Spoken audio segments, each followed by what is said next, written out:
Umabunda usolwa ngokubulala unkosikazi yakhe u-Tebogo. Phambilini uMabunda wazibona nganacala, kodwa nawajuguluka ngokuhamba kwesikhathi wathi uzibona umlando. Ikhotho yezwa nokuthi wabulala ungazimbi nabeka sehleleni lokuzalisa amaphepha wesahlukaniso. Kanti ngesikhathi eso bekakhuluma namagcwetha akhe ngomtato. Namhlanje ikhotho beyilindele ukuthi uMabunda angene ngebhoksini, kodwa na akhange kwenzeke.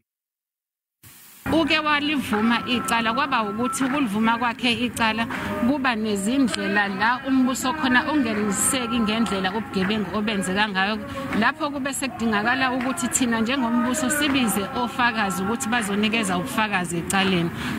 Umndeni ka-Tebogo sewufisa ngathana icaleli liyaphela kanje, kanti godwa unethemba lokuthi umsolwa uzokuthwala isigwebo esimfaneleko. But ukusijabulisa ukuthi mathi yena akuqhutshekwe kusho khona ukuthi uyavuma ukuthi ngwelo ayenze lo monakalo. Ukulalela kwecaleli kuyokuragela phambili kusasa lapha kulindeleke khona ukuchukana ngemibuzo phakathi kwamagcwetha kunye nombuso.